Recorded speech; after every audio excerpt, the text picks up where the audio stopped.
morning. This is CNN News Report. Today is February 9, 2017. The headlines for today is local, Sorsogon and Masbate Bicol Region, and Quezon Province and Calabarzon Region are the priority areas in military operations, according to Southern Luzon Command. National, AFP points to step up offensive versus NPA. International, Chinese ship movement conflicts offense versus Defense Secretary's visit to Japan versus Defense Chief said Senkaku Island, part of U.S.-Japan security threat, showpiece, Sia Vigor and personation of Taylor Swift. For local news, Legazpi City, February 7, 2017.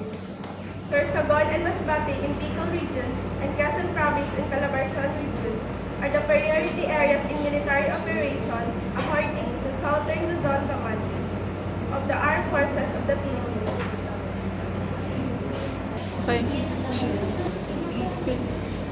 Government officials are sleeping of supporting NPA and allegedly there are 217 NPA combatants in Bicol where some 312 barangays are affected by insurgents. For our weather update, Juntel Pendas in Pag-asa Center.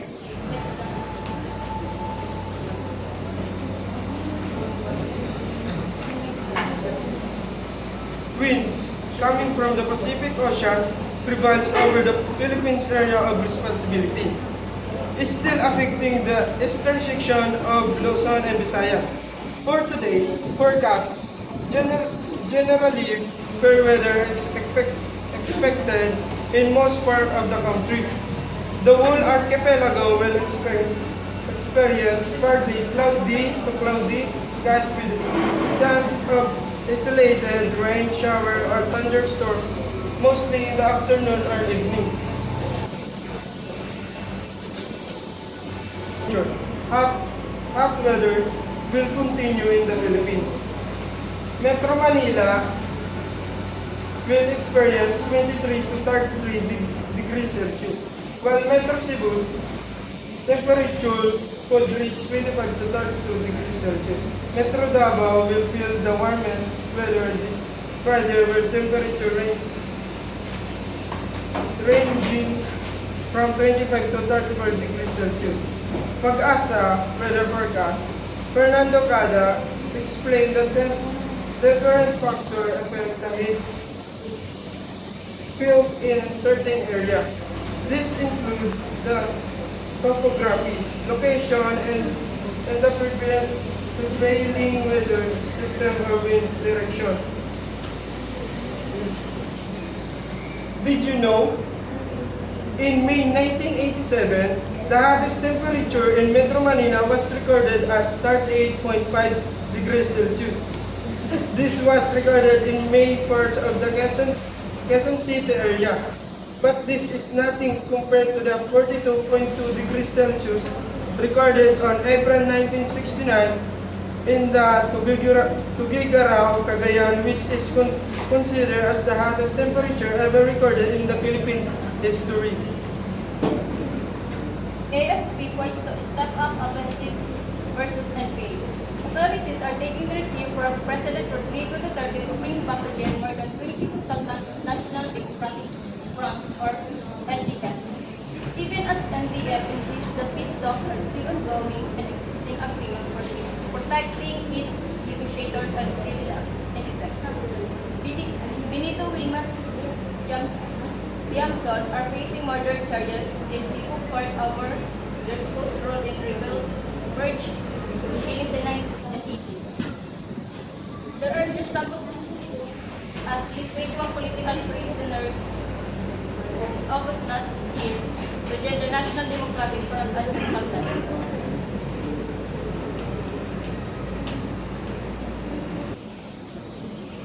For international news, Chinese ship movement comes days after U.S. Defense Secretary's visit to Japan. U.S. Defense Chief Senkaku Island is part of U.S.-Japan security threat. Three Chinese Coast Guard ships entered waters near a chain of islands claimed by both China and Japan in the East China Sea and Manila. According to authorities from both sides, Japan controls the chain and calls them the Senkaku Islands, while China called them the Diaoyu Islands. The sailing comes just a day after U.S. Defense Secretary James Mattis reaffirmed America's commitment to defending Japan and its disputed islands. According to Japanese broadcaster NHK, protests were lodged with the Chinese embassy in Tokyo and in Beijing, where the Japanese embassy then shown as flash numerous times in recent years of the disputed islands. And here is Bella Marato to give us some of his A British 7-year-old who has become a worldwide star after an extraordinary TV impersonation of Taylor Swift in the Philippines told fans today, "I just did what I love to do, and magical things started to happen."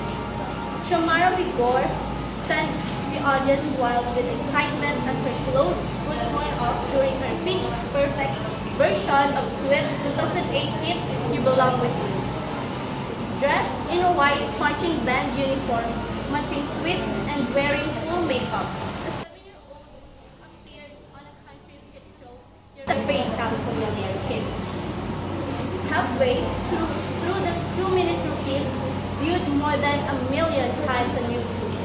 She has her uniform ripped away to reveal a black dress before untying her blonde wig and tossing it around. Adult fans in the audience are seen screaming in delight while touching banners and blazoned with Sia.